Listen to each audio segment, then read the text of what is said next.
Yukinari, Yeah? why is it morning after morning after morning after morning after morning, she's naked?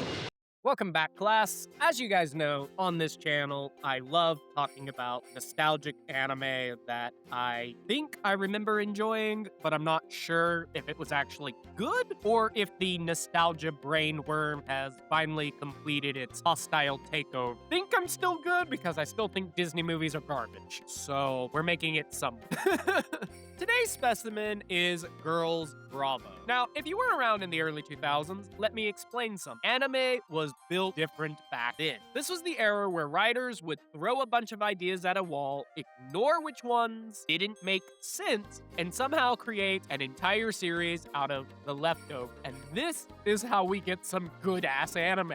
It works sometimes. I'd give it about a 60 to 40% of the time. And Girls Bravo is one of those shows. So class, let's sit down, let's relax, and get ready for the bathtub scenes as class is now in session. So our story follows a character named Yukinari, a guy allergic to girls. Tell me if you haven't heard that before. Wait a second, didn't I cover something like that already?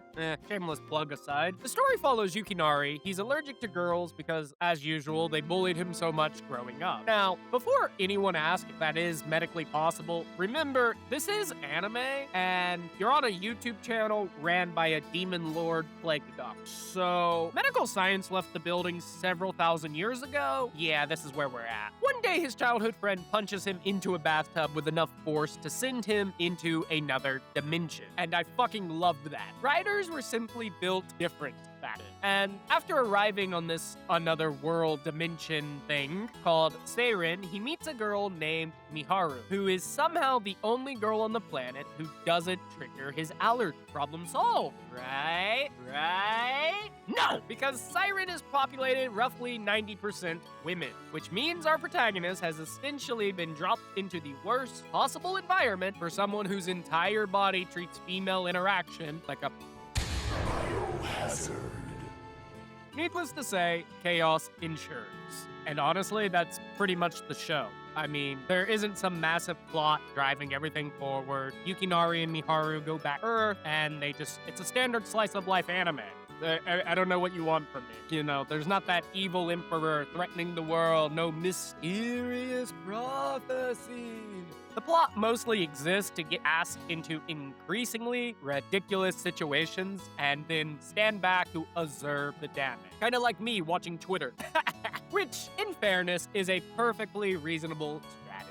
What surprised me is when revisiting Girls Bravo was how much of the show's charm came just from the character, as this is a very character-driven show. Miharu is very sweet and wholesome. Yukinari is trying his best. The rest of the cast ranges from eccentric to legally concerned. And honestly, that's where most of the fun comes from. Now, while Miharu is the main girl, my favorite character has always been Risa. Risa is that self-proclaimed witch of the group, and every time she appears on screen, you can practically hear common sense packing its bags and leaving the building. She doesn't solve problems, she creates entirely new categories of problems, and honestly, I respect that. I think I like her because much like myself, she follows one simple philosophy: Viva la loca.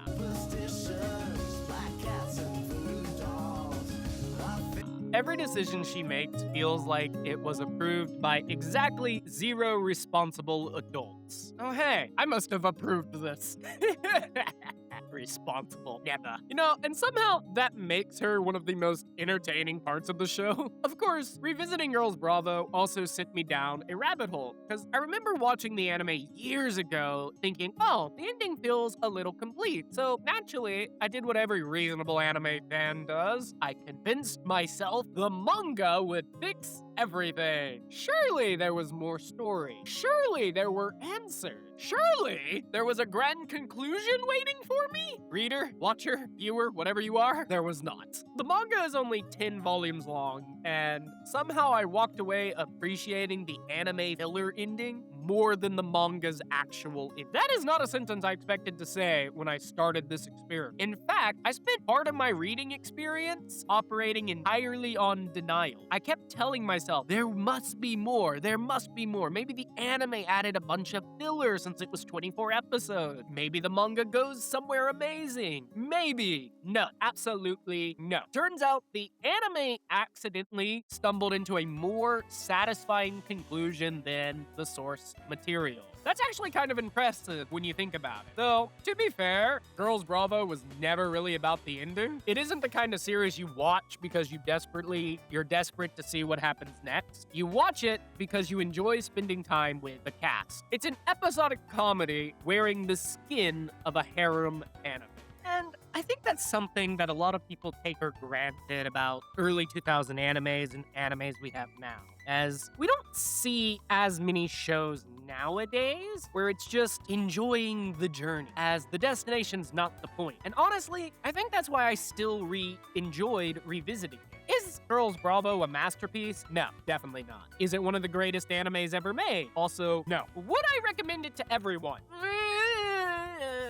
Maybe. But specifically as a time capsule of early 2000 anime, I just think it's fascinating. But it's the kind of show that could really only exist in the early 2000s. It's a strange little relic from a time when anime creators looked at the idea involving dimensional bathtubs, allergies to women, and an entire planet of chaos to say, yes, this is absolutely a full series. And honestly, I'm glad they did. Would I like to see a remake of this anime? Kind of, but not really. A season 2 might be nice, but it's something I don't think is neat. And honestly, I'm okay with that. I enjoy it when an anime or product just stays in the past. I do wish new anime would do something that's not generic Isekai 782 or High School Rom-Com 201. I just miss creativity in this medium. But with that, we're gonna wrap up this lesson. I'm sorry I haven't been posting much lately, guys. I've been really busy moving and new job stuff, so I haven't had a chance to sit down to record. So hopefully I'll be back to recording more eventually, but we'll just kind of see about that. But as always, I'm Professor Plague, class dismissed.